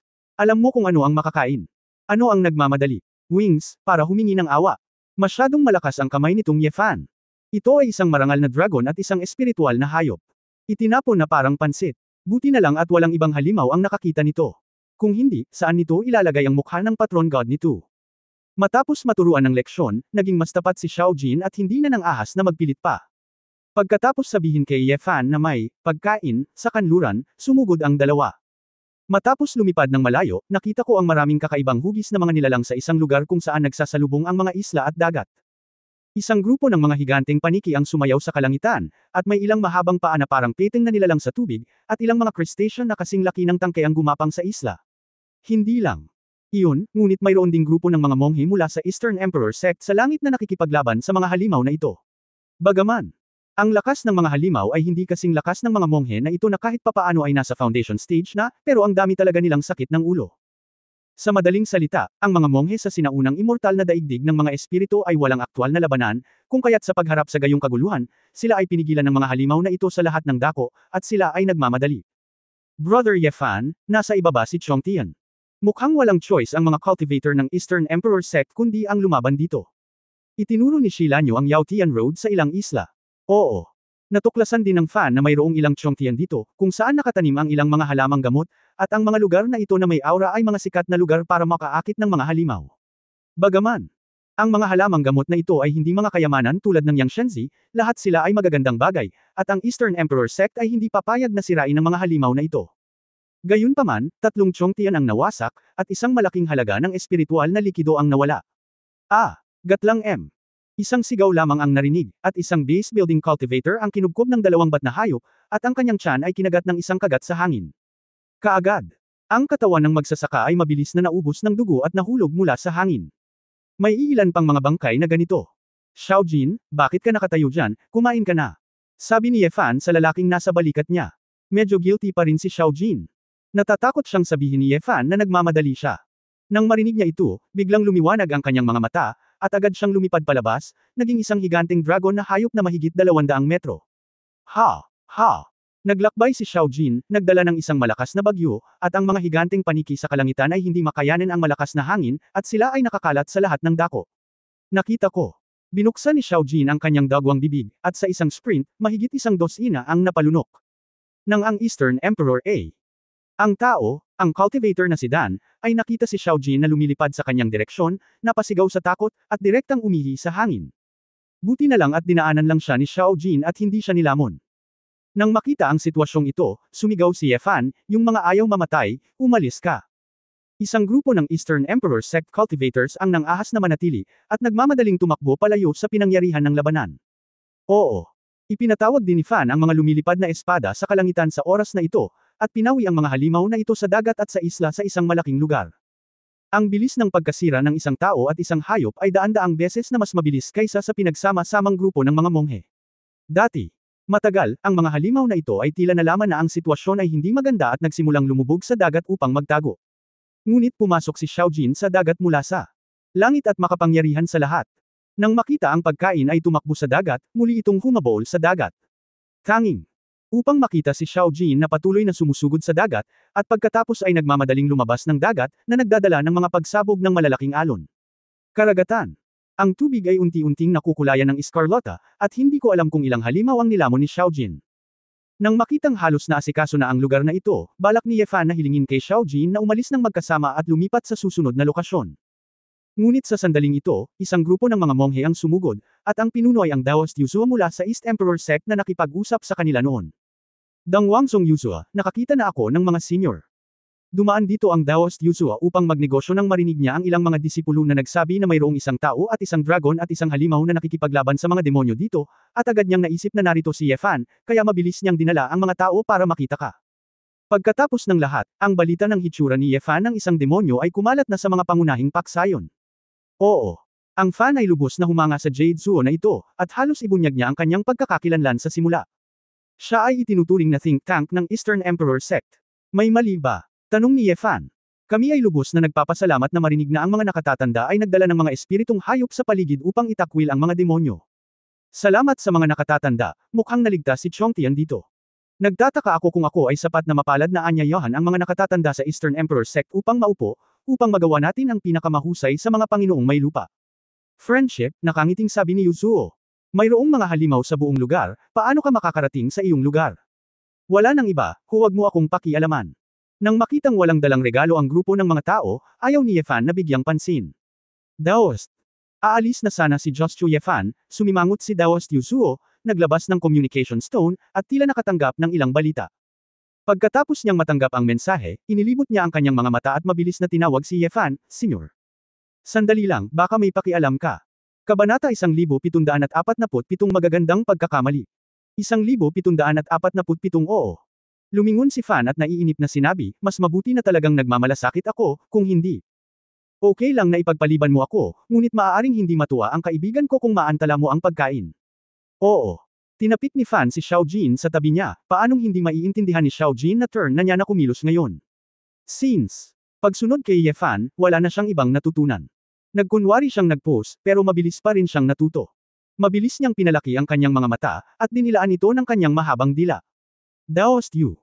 Pinunasan ang butil ng pawis sa kanyang noo, ikinulong ni Daost Yu Su ang kanyang mga kamay ng mahinahon hanggat maaari at sinabing, Senyor, nakatanggap lang ako ng ulat mula sa ilang mga disipulo na may isang disipulo ng Hanguang sect na pumasok sa aming Chongtian area ng walang pahintulot. Bilang mahalagang lugar ng depensa ng sekta, ang Chongtian ay pinapatrolya ng mga disipulo. Sa sandaling ito, laganap ang mga halimaw, at ang Chongtian ay natural na binabantayan ng mas maraming tao. Sa makatuwid. Sa pagkakataong ito, sa sandaling sumalakay ang mga dayuhang disipulo, nalaman nila kaagad, at nagpadala ng mensahe sa Daoist na si Yuzuo, na siyang namamahala. Oo. Kumislap ang mga mata ni Fan, disipulo ng Hanguangman, ano ang kinalaman nito sa akin kapag pumasok ka sa iyong Chongtian? Ang disipulong iyon, ay si Nyan Rujao, nang sabihin ng Daoist na si Yuzuo ang pangalang ito, sinadya niyang pinagmasdan ng ekspresyon ni Ye Fan, siya ay lubos na nag-aalala. Ang mga mata ni Ye Fan ay nanlamig saglit, kahit na ang kanyang ekspresyon ay hindi nagbabago, ngunit ang kanyang puso ay napuno ng mga alon. Daoist Yu. Tandaan noong Daoist Tianbao, nanayan ang paningin ni Ru Jiao na nagbabanta kay Ye Fan, napaka-espesyal ng babaeng ito. Senyor, gusto mo bang pumunta doon para makita? Kung gusto mong pumunta doon, hihilingin ng junior sa parehong pinto na panatilihin ang iyong kapwa Daoist na si Nayan, at huwag na siyang ibalik sa Eastern Emperor Sect. Ayon sa mga patakaran, ang mga disipulo ng ibang mga sekta na sumalakay ay kailangang ibalik sa Eastern Emperor Sect, ngunit kung gusto ni Ye Fan na pumasa, hindi siya mangangahas na kumilos ng padalos-dalos. Dahon. Hindi nagsasalita ng walang kaparirikon si Fan, at sinabing, pangunahan. Kahit na siya ay nasa sabik, siya ay may isang nagbabala na premonition, dahil hindi si Nayan Rujao ang uri ng babae na lalapit sa kanya kapag may narinig siyang balita tungkol sa kanya. Daoist Yuzua bagamat she. Medyo natarante sila Nyu at hindi alam kung ano ang nangyayari, hindi siya umimik kapag maraming tagalabas. Hindi. Pagkaraan ng ilang sandali, dumating ang grupo sa isa pang Chongtian. Doon. Ay isang labanan din dito, ngunit walang maraming mga halimaw na natitira. May 3 disipulo sa isang maliit na isla, na nakapalibot kay Nayan Rujao sa gitna. Daoist Yu kung hindi. Ang mga bata ay dapat nakatali ng mga instrumentong parang lubad. Nang makarating si Ye Fan sa isla, si Nayan Rujao ay tila kagagaling lang mula sa isang estado ng pagkawala at itinaas ang kanyang ulo. Mahigit 10 metro ang hiwalay ng dalawa, magkaharap ang kanilang mga mata, at tila nanigas ang hangin. Minsan ang dagat ay mahirap maging tubig, maliban na ang wushan ay hindi isang ulap. Marahil ang ganitong uri ng tulan na naglalarawan ng tapat na pag-ibig at nakikita lamang ikaw at ako ay medyo sobra para sa 2 tao na ilang araw lang naging, peking mag-asawa. Pero ako, aminin na minsan, ang mahabang taon, bilang kapalit, ay nakakalimutan lang. Pero, minsan, sa maikling panahon, magkakaroon ng mga hindi maalis na alaala. Kadalasang nakakalimutan ng mga tao ang oras sa kanilang buhay, ngunit ang ilang mga espesyal na sandali ay maaalala habang buhay. Hindi pa nakilala ni Ye Fan ang isang babaeng tulad ni Nayan Rujao, at hindi pa nakilala ni Nayan Rujao ang gayong asawa na nagpasaya sa kanya. Ngunit ito ay isang pagkakamali, alam nilang dalawa na isang magandang pagkakamali ang pagkikita. Sa nakalipas na ilang buwan, bagamat ang buhay ni Ye Fan ay naging kasiya siya gaya ng dati, namimiss pa rin niya ang babaeng ito mula sa sinaunang daigdig ng mga engkanto, ngunit hindi kailanman bumaba si Ye Fan upang hanapin siya. Sa opinyon ni Ye Fan, kung sapilitan siyang makisangkot kay Nayan Rujao, dudumihan lang niya ito. Walang laman at mapurol ang buhay ni Nayan Rujao, ngunit alam niya na hindi na niya dapat makilala pang muli ang lalaking ito. Ang dalawa sa kanila ay orihinal na nagplano na ituring ang alaalang ito bilang isang talulot na nakatatak sa kaibuturan ng kanilang mga puso, at hindi nila sinasadyang magkita muli. Gayunpaman, walang nag-iisip na sa ganoong oras, sa ganoong eksena, magkikita silang muli. Ito. Sa oras, ang nakita ng babae ay hindi ang kanyang asawa, kundi si Ye Fan. Anong Ye? Ang Fanso ay hindi isang hindi pamilyar na asawa, ngunit ang Nayan Rujao na kilala na niya. Ang kapaligiran ay medyo banayad, at walang nagsasalita, ngunit tila sa isang iglap, mayroong libu-libong mga saloobin. Iminuwestro ng Daoist na si Yuzuo ang kanyang kamay, at hiniling sa isang grupo ng mga disipulo ng Eastern Emperor Sect na umatras, na iniwang bakante ang isang lugar. Nang si Shi, nakita nila si Nayan Rujao, isang maliwanag na kulay ang kumislap sa kanyang mga mata. Kahit na ang mukha ni Nayan Rujao ay haggard at ang kanyang buhok ay medyo magulo sa oras na ito, ang kanyang mukha, na may natural na maamo at klasikal na ugali, ay hindi pa nakikita sa mundong ibabaw. Hindi matulungan si Shi. Hinailan ni Lanyu ang buntot ni Xiao Jin at sinenyasan si Xiao Jin na lumayo sa kanya. Naramdaman lang ni Xiao Jin na talagang magulo ang mga tao, at marami pang bagay na nakakaantala sa pagkain nito, kaya pumunta na lang siya sa dagat para maghanap ng makakain. Nang umalis ang lahat sa tabi niya, huminga ng malalim si Ye Fan at humakbang pasulong. Hindi alam ni Ye Fan kung paano magsalita, kaya huminto siya at sinabing, bakit ka nandito, anong nangyari? Nain.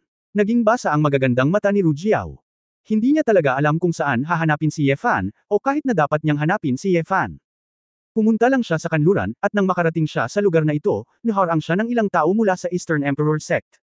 Sa hindi inaasahang pagkakataon, nagkamali si Ye Fan para hanapin siya. Nainru. Nang inag ang mga balikat ni Zhao Xiang, at nabulunan siya, tatay. Tatay, sila. Hindi alam ng babae kung ano ang gagawin, hindi siya makapagsalita ng maayos, at nang makita niya si Ye Fan, tila na puno ng kalungkutan ang kanyang tiyan. Ang mga hinaing, ang pinipigilang takot, lahat ay sumambulat. Oo. Napatingin si Fan sa babaeng nagpipigil ng luha, at nakaramdam ng colic sa kanyang puso. Hindi na siya nakatiis, umakyat siya para ibuka ang kanyang mga kamay, at niyakap ng mahigpit ang babae sa kanyang mga bisig. Si Nayan Rujao ay likas na gustong tanggihan ang gayong matalik na kilos, ngunit ang kanyang kamay ay tila hindi may angat ang kanyang lakas, at siya ay natigilan, at siya ay malapit na sa dibdib ng lalaki. Ayos lang, kasama ako dito, wala kang dapat ikatakot, tinapik ni Ye Fan ang likod ng babae. Nang si Nayan, narinig ito ni Rujao, hindi na niya napigilan, at napaluha. Si Shilanyo, na nasa hindi kalayuan, ay nakita ang tagpong ito, hindi niya napigil ang mapakagat ang kanyang labi, at medyo nakaramdam ng lungkot sa kanyang puso, kahit hindi niya alam na nangyari ang ano, ngunit sa pag-iyak ni Nayan Rujao ay may naririnig siyang isang uri ng kawalan ng pag-asa. Katulad noong namatay ang kanyang sariling amo, na parang ang buong mundo ay madilim. Kabanata 1748 mahalin ang bago at kaputan ang luma. Ang mga halimaw malapit sa 1748. Ang isla ay napatay na bago nila alam, at ang simoy ng dagat ay may madugong amoy. Umupo si Nayan Rujao sa gilid ng isang bato. Parang wala na siyang lakas para umiyak, pero hindi na siya nanginig at kumalma. Ang dahilan kung bakit napapagod ang isang Earth Core cultivator ay hindi dapat pisikal na pagkahapo, kundi mental na pagkahapo. Tumayo si Ye Fan sa tabi ng babae, nakatingin sa dagat, nakikinig sa kanya na nagkukwento ng dahilan. Alam ko, walang kinalaman ang mga bagay na ito sa iyo, kaya nag-aalangan din ako, kung hahanapin pa ba kita. Tuloy-tuloy lang ako. Tumakas, takot na maabyutan ni Han yung tao, hindi ko talaga akalain na dito kita makikita. Natapos magsalita si Nayan Rujao, iniangat ang ulo at tumingin sa likod ng lalaki. Ang lalaking ito na halatang hindi pamilyar, ngunit may hindi makatwiran at magulong relasyon sa kanya. Ang malamig na liwanag sa mga mata ni Ye Fan ay kumikislap, medyo nanghihinayang, at medyo mahina ang tono, nagkaroon ako ng pagdududa tungkol kay Han yung tao, ngunit kailangan kong sabihin, nagtago siya ng mabuti. Pabaya pa rin ako, kung pinatay ko siya noong una, at pagkatapos ay umalis kung ito ay, hindi ito nangyari ngayon. Paano kita masisisi dito? Akala ko na ipaghiganti na ng walang utang na loob na si Ning Feng ang kanyang asawa. Malungkot na sabi ni Nayan Rujao. Lumingon si Ye Fan at tumingin sa babae na may nagbabagang mga mata, Jiao, mali ang sinabi mo, ang bagay na ito. May kinalaman sa akin, hindi lang dahil sa iyo, kundi dahil din sa namatay na si Leng Xingchen. Nang ilibing ko si Leng Xingchen, nangako ako na kapag nahanap ko ang kaaway na nanakit sa kanya, ipaghihiganti ko siya.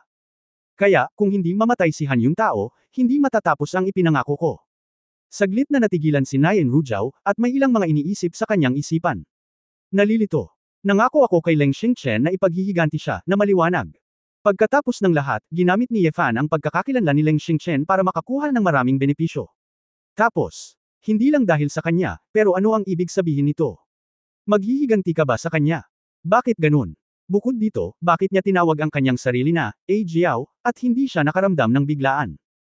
Naisip ito ni Nayan Rujao, medyo magulo ang pintig ng kanyang puso, at huminga siya ng malalim para pigilan ang sarili na isipin ang mga bagay na iyon. Xiaoyu, halika rito, tawag ni Ye Fan kay Shi Lanyu sa hindi kalayuan. Si Shi Lanyu ay kinakalikot ng mag-isa ang isang bungkus ng bagong binili na espesyal na alahas. Kung tutusin, nasa edad pa rin siya ng pagiging mapaglaro. Kahit na hindi niya pinansin, kaya niyang maglaro ng mahabang panahon mag-isa. Nang marinig si Ye Fan na tinatawag siya, mabilis na inayos ni Shi Lanyu ang kanyang mga alahas at mabilis na tumakbo, okay, Kuya Ye Fan. Nahulaan niya na may espesyal na pag-uusap silang dalawa, at hindi rin niya ito maintindihan. Kaya wag ka nang mag-abala. Nang makita ang nalilitong hitsura ni Nayan Rujao, ipinaliwanag ni Ye Fan, isang Jiao, siya. Siya ay aking babae, ang kanyang pangalan ay Sheila Nyo. Bagamat siya ay nag-aalangan, si Yefan ay tapat pa ring nagsalita. Bagamat simple ang ugali ni Nayen Rujao, babae rin siya, kaya natural siyang sensitibo.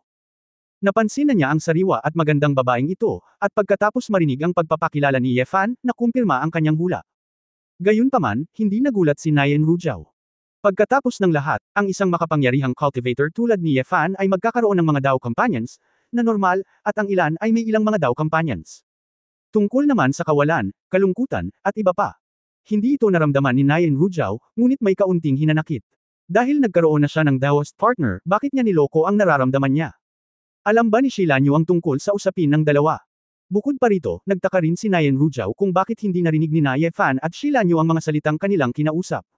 Maaari ba itong maging isang lihim na wika? Bagamat lahat ng uri ng tanong ay umiikot sa kanyang isipan, magalang na yumuko si Nayen Rujao kay Sheila Nyo Yinging. Ito ay nagpahiya kay Sheila Nyo, at sumaludo rin siya sa katulad na paraan. Brother Yefan, ipinakilala mo ba sa akin ang kapatid na ito? Tanong ni Sheila Nyo. Sinabi ko na, sabi ni Yefan.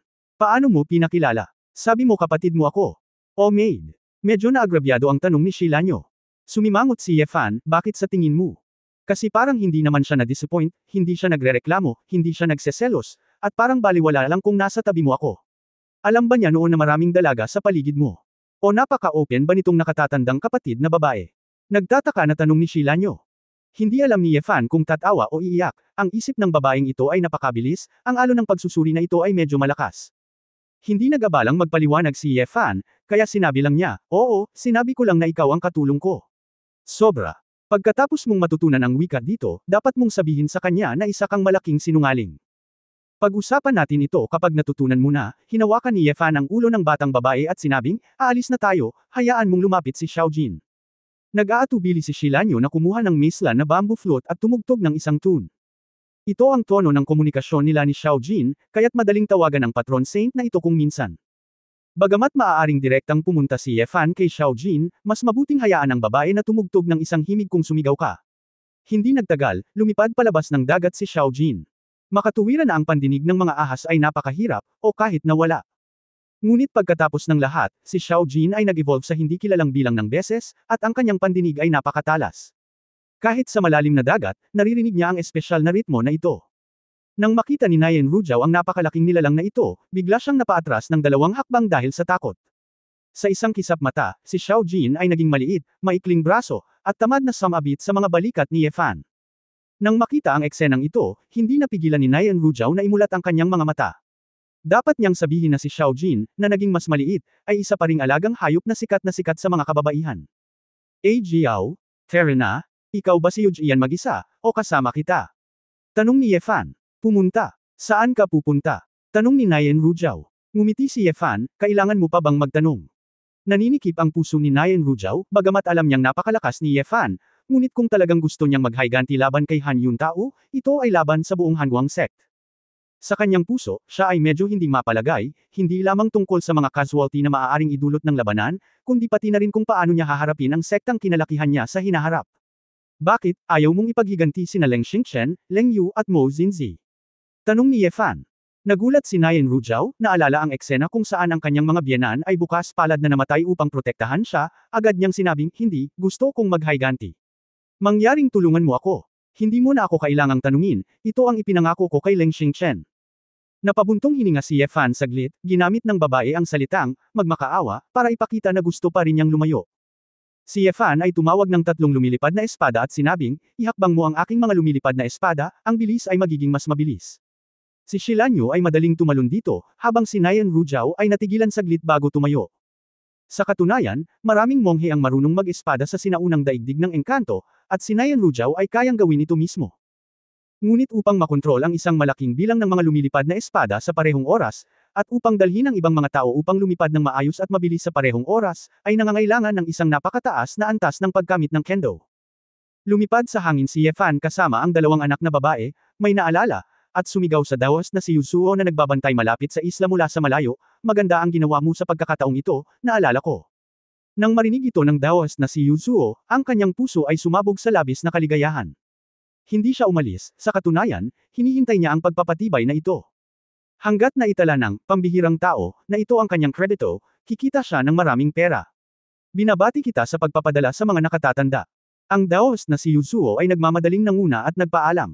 Hindi na nagsalita pa si Ye Fan, mabilis na lumipad si Yu Jian patungo sa direksyon ng Hangguangman. Kabanata 1749. Noong 1749. Bagamat napakabilis na lumipad ng Yu Jian ni Ye Fan, hindi pa rin siya makarating doon sa loob ng 1 o 2 oras mula sa hangganan ng Eastern Emperor Sect hanggang sa Hanguang Gate. Sa daan, ang hindi pakikipag-usap ay natural na medyo boring. Si Shilanyu ay napaka-curious tungkol kay Nayan Rujao, at tinanong kung bakit ito nangyari, ang sanhi at epekto ng bagay. Hindi alam ni Ye Fan kung saan magsisimula.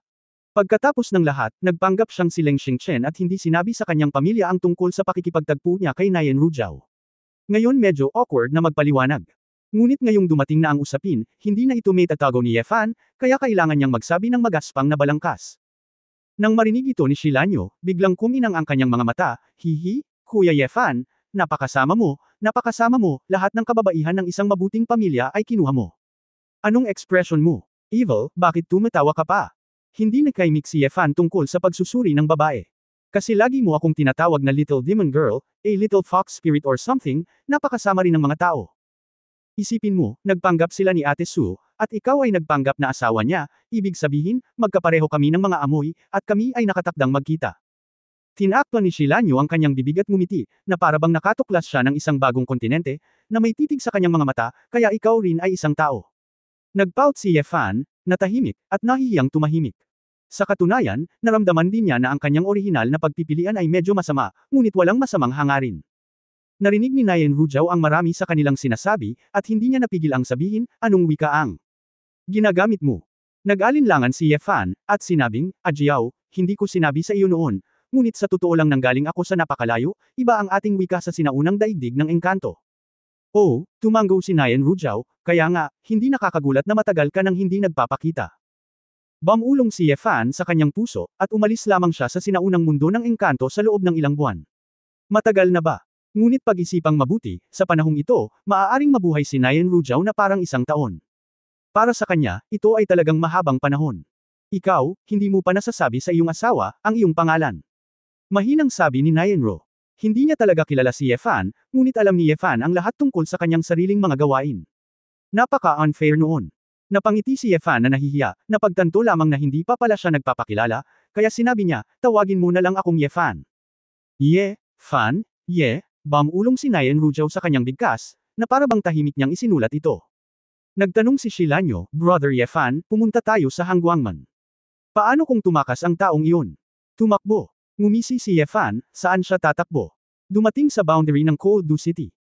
Nang makita ang lungsod sa ibaba na may ibang estilo mula sa Cyanwood City, nagustuhan ito ni Shilanyu. Wow, Kuya Ye Fan, napakaganda ng lungsod na ito, maaari ba tayong pumunta dito upang maglaro pagkatapos patayin ang kontrabida na iyon? Feeling side, hindi niya namamalayang tumingin siya kay Nayan Rujao sa tabi niya, at nakita niyang nakatingin din sa kanya ang babae. Nagkatinginan ang dalawa at mabilis na nag-iwas ng tingin. Sa lungsod na ito, napakaraming alaala na sa kanila lamang, ngunit sa ilalim ng mga huwad na maskara at pagkakakilanlan, nabubunyag ang tunay na damdamin. Nang makita ni Shilanyu na hindi sumagot si Ye Fan, lumingon siya sa likod at napansin ang masalimuot na ekspresyon nilang dalawa. Marahan siyang ngumuso at bumulong, ang maasim na amoy ng pag-ibig. Ang lupain sa harap niya ay nagbago, na may mga ulap at ambon, at mga bundok at bundok. Nandito na, Jillian, tiyak na paprotektahan ng mga matandang ito si Han Yun Tao mamaya, nasa akin na ang lahat. Hindi mo kailangang sayangin ang iyong oras sa kanila, sabi ni Ye Fan sa babaeng katabi niya. Alam ni Nayan Rujao na siya ay mahina rin magsalita, at tumanggo, alam ng aking asawa. Si Ye Fan ay mas pamilyar sa lugar na ito at direktang lumipad sa Hanguang Hall sa pangunahing tuktok. Kasabay nito, direktang pinakawalan ni Ye Fan ang dobleng pagkakawatak-watek, at ang pamimilit ng buong tao ay biglang tumaas sa isang estado ng mahabang buhay. Nagpadala ng isa pang mensahe si Ye Fan sa mata ko na ahas na natutulog sa kanyang mga balikat, napakarami ko na, sa pagkakataong ito ay ikaw na ang bahala, kaya huwag kang magpigil. Biglang lumapit si Xiao Jin sa espiritu, nainis ito at namatay, at pagkatapos lumipad palabas, agad itong bumalik sa anyo ng Dragon Beast na mahigit 200 metro, sumipol at lumundag patungo sa Hanguang Hall. Halatang handa ang Hanguang Sect, at ang malaking bilang ng mga elder at mga disipulo ay nasa paligid ng pangunahing rurok sa oras na ito. Naramdaman ng biglaang panggigipit, at ang gininto ang hayop na parang dragon na bumababa mula sa langit, isang grupo ng Hanguang Sect Sword Cultivator ang nagbago ng mukha. Boom! Ang katawan ni Xiao Jin na daan-daang tonelada ay nahulog sa Hanguang Hall, 4 na platinum na matutulis na kuko ang pinate. Ang mga malalaking bato ay gumuho, ang mga beam ay nabasag, kalahati ng bulwagan ay gumuho, at ang usok ay lumipad. Umuungol. Gitling. Ang kagalakan ng walang habas na pagkawasak ay ginawang masayang umungal si Xiao Jin, nagpapaypay ng malalaking pakpak at nagpalakas ng malakas na bagyo. Ang malakas na hangin na ito ay naging sanhi ng paglipad ng buhangin at mga bato sa bundok, at ang isang malaking bilang ng mga dekorasyon ay natangay sa isang gulo. Sa orihinal, isang grupo ng mga nagtatanim ng espada ng hangguangman na nagbabalak pa ring bantayan ang pangunahing bulwagan ay labis na natakot kaya nagmadali silang umalis. Nalaman nila na ang halimaw na ito ay talagang may aura ng mga nagpapaplastika na espiritu, at ang lakas ng pakikipaglaban ng mga dragon beast na ito ay tiyak na hindi maihahambing sa mga ordinaryong tao. Ilang figure, si Yuj Ian, ang nahulog sa harap ng gumuhong bulwagan, at ang mukha ng isang tao ay komplikado at hindi masabi, at karamihan sa kanila ay mukhang abala. Si Yefan at ang dalawang babae ay dumaong sa isang bumagsak na malaking bato, si Xiao Jin ay nasa likuran niya, at siya ay nakaharap sa isang grupo ng mga pinuno ng Hanguang sect. Sa isang sulyap, si Han Yu, ang tagapagtatag ng bundok, ay tumakbo ng personal, ang pinunong si Han Hui, ang unang nakatatandang si Leng Dunlin, ang tagapagdalisay ng espiritu na si Han Shi, at ang tagapagpatupad ng batas na si Liao, ang lahat ng mga pangunahing tauhan ay sumugod na.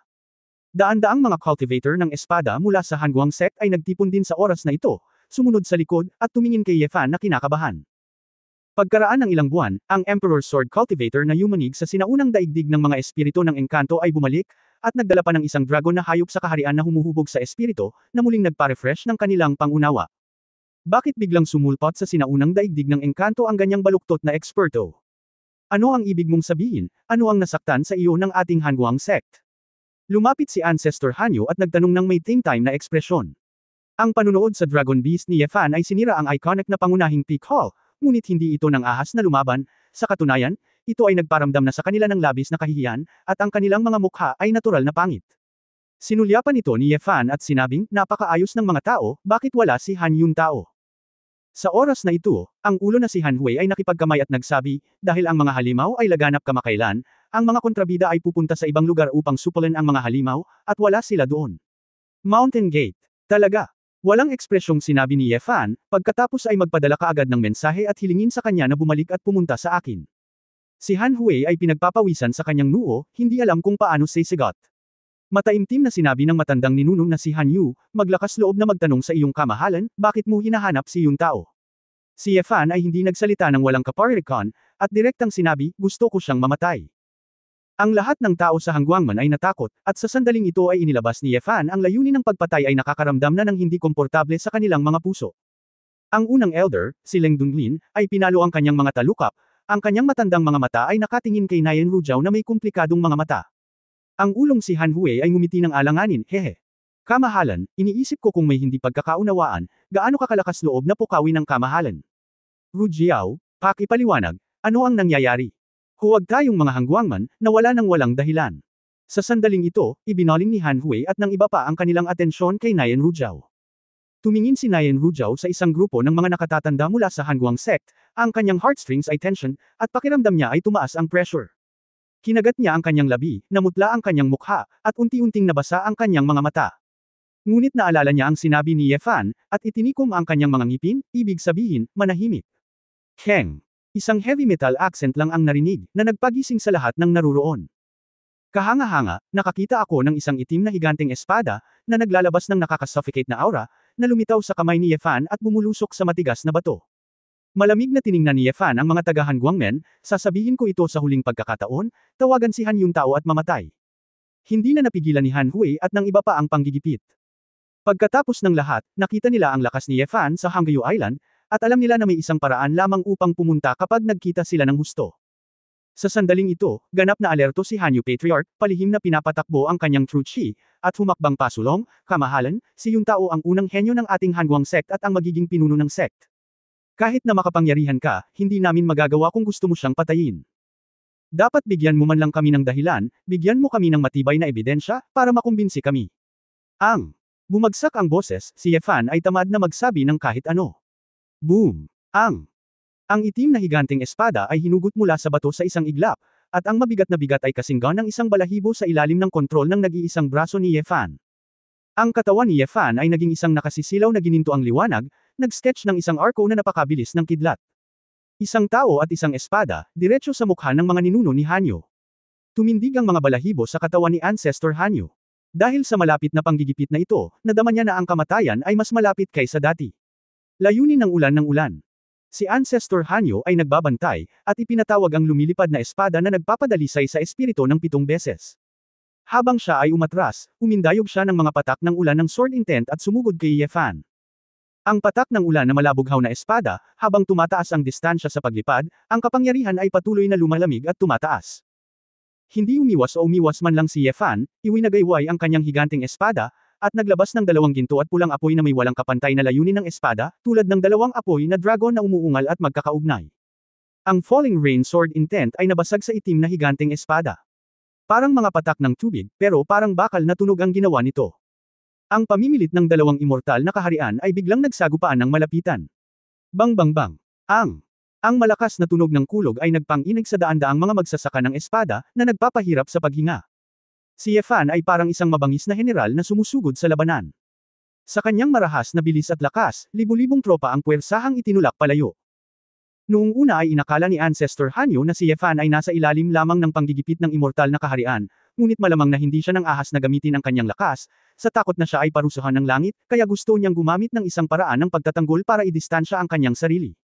Sinusubukang ipaalam sa kabilang partido na hindi siya madaling pakitunguhan, at hindi magandang makipag-away ng ganito, ngunit nalaman niya na ang kanyang pag-iisip ay masyadong walang muwang. Kahit na ito ay ang pamimilit ng Eternal Life Realm, ang fighting power ni Yefan, at ang mapanirang paraan ng pakikipaglaban na ito, ay hindi niya kayang labanan. Yefan ay tulad ng isang hindi makatwirang berserker. Matapos masira ang isang nagyayelong patak ng ulan, kapag siya ay muling lumitaw, siya ay nasa harap na ng ninuno ni Hanyo. Ang mukha ni Ancestor Hanyo ay nabaluktot, at siya ay umungal sa takot, hindi. Gatlang M. Ngunit ang kanyang pagsigaw ay walang kabuluhan. Pinahihit ni Yefan ang higanting espada gamit ang kanyang pulso at ginamit ang makapal na talim bilang sandata. Binaligtad niya ang buong katawan niya gamit ang isang unceremonious sword. Gitling. Malungkot na napasigaw si Ancestor Hanyo, paanong ang bodyguarding chi ng kanyang heaven level na sword intent ay makakapigil sa emperor level na sword intent. Nakita kong tumama ang buong katawan niya sa pader na bato, at nabasag ang batong pader. Nadulas ang katawan ni Ancestor Hanyo, at ang kanyang mga binti ay diretsyong nabasag at nabasag. Tulad ng 2 malambot na pansit, ang laman at dugo ay malabo. Sa isang kisap mata, si Hanyo, ang ninuno ng marangal na mahabang buhay na kaharian, ay naging may kapansanan sa 2 paa. Ang pangunahing punto ay sadyang hindi siya pinatay ni Yefan, at nagpakita siya ng awa. Nabigyang katwiran. Ngumisi si Yefan, nakasandal sa dambuhalang espada sa kanyang kamay, pinunasan ang kanyang mga mata ng walang pakialam, at malamig na sinabi, kung pumatay ka ng langgam, bakit ka kumbinsido? Kabanata 1750. Salamat kay Shin. Noong 1750. Isang tanong na parang mayabang at hindi makatwiran ang nagpatahimik sa daan-daang mga magsasaka ng Hanguang sect. Ang sect master at elders at iba pang monghe na kadalasang nasa taas ng lupa ay katulad na rin ngayon ng mga alagad sa ibaba, nanginginig ang kanilang mga puso, mapatla ang kanilang mga mukha, at makahinga lamang sila ng mabuti. Bagamat nakita ko ang kapangyarihan ni Yefan na patayin si Tianbao noong huling beses sa Hanggayo Island, ang ganitong uri ng layunin ng pagpatay ay talagang inilagay sa harap ko, at ito ay ganap na hindi maihahambing sa pagtingin dito mula sa malayo. Ang higit na nakakatakot sa kanila ay na si Hanyu, ang ninuno ng mahabang buhay na kaharian, ay hindi mabilis na nakabawi sa kanyang katawan pagkatapos na mabali ang kanyang mga binti. Hindi kaya nasugatan ng mapagmataas na pag-atake ng espada ang katawan ng espiritu ni Ancestor Hanyu. Malapit na talaga bumagsak ang malamig na ulan sa ganitong oras.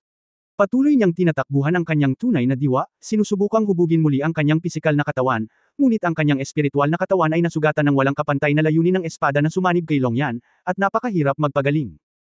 Kaya lang niyang pigilan ang pagdurugo hanggat maaari at pigilan ang kanyang katawan na mamatay ng sobra.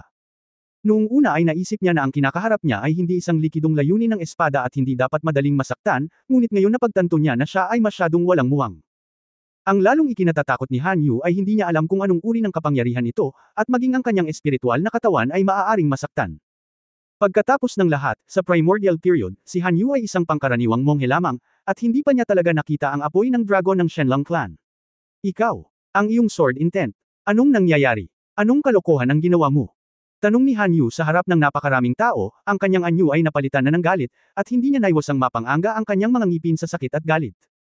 Hindi man lang lumingon si Yefan sa pagkakataong ito, diretsyo niyang hinayla pataas ang higanteng espada gamit ang isang kamay, at inihagis ito sa posisyon ni Hanyu gamit ang kanyang backhand. Isang golden red sword light ang kumislap, at sa ganoong kalayuan, ang mga binti ni Hanyu ay baldado at malubhang nasugatan, at wala na siyang oras para makatakas. Paft! Ang itim na higanteng espada ay direktang tumagos sa dibdib ni Hanyu, ipinako siya sa pader na bato.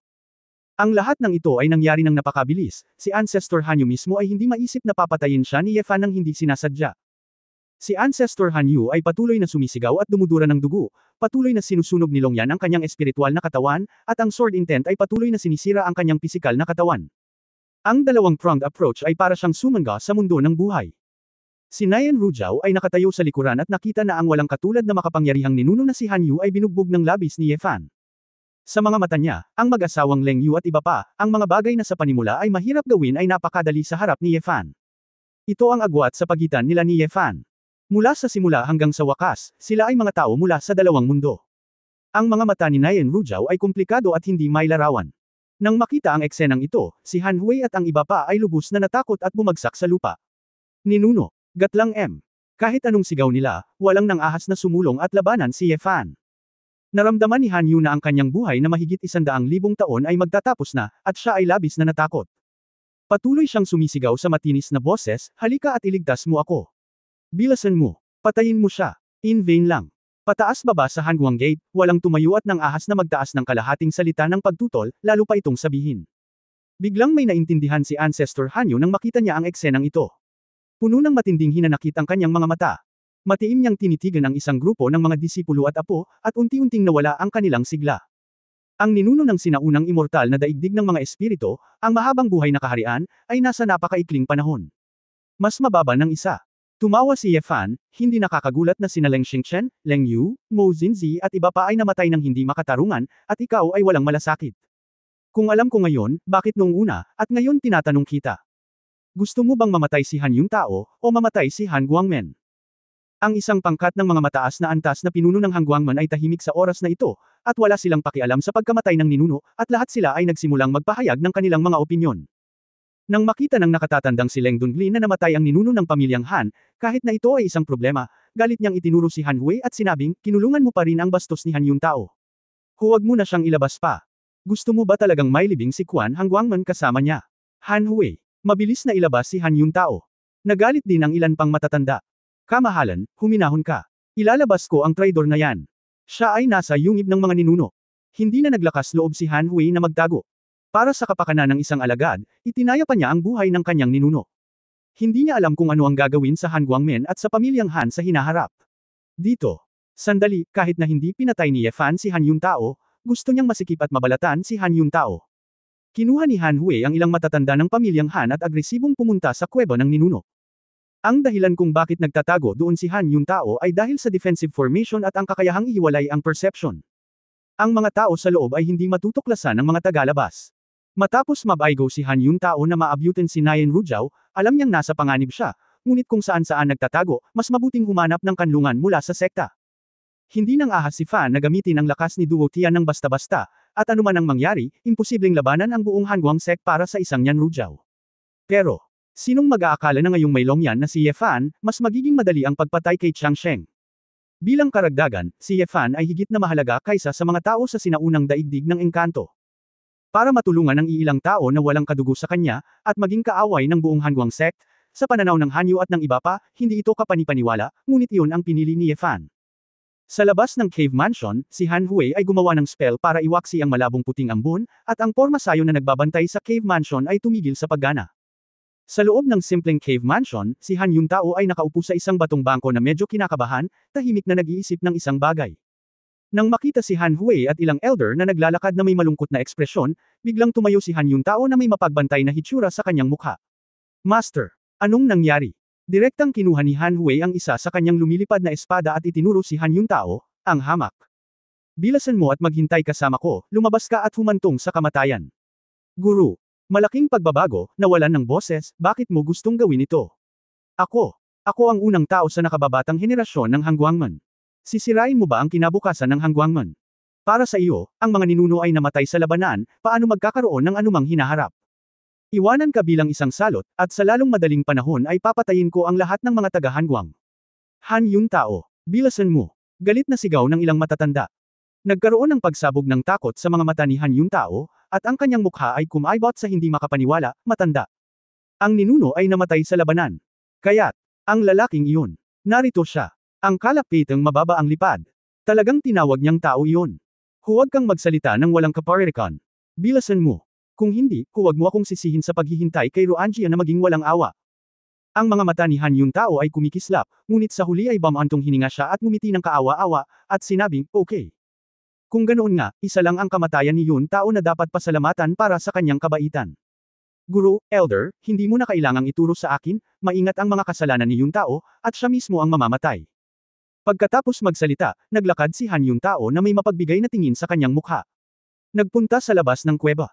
Bagamat mukhang medyo komplikado si Han Hui at ang iba pa, sa sandaling ito, ang kamatayan lamang ni Han Yuntao ang makapagpapalit ng kanilang buhay, at hindi nila masyadong makontrol. Ngunit nang si Han Yuntao ay lalabas na ng kuweba, biglang kumislap ang kanyang mga mata.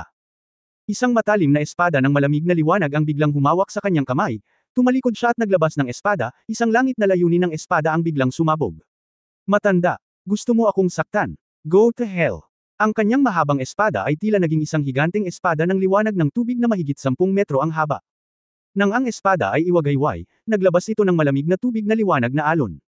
Ang ripple wave na ito ay sunod-sunod na alon, patuloy na tumama sa kuweba. Ang kuweba ay makitid, at ang layunin ng espada ay pinapasok, at walang paraan upang maiwasan ito. Ang tila mapangarapan at maliksi na pattern ng tubig ay naglalaman ng matalim na layuning pumatay.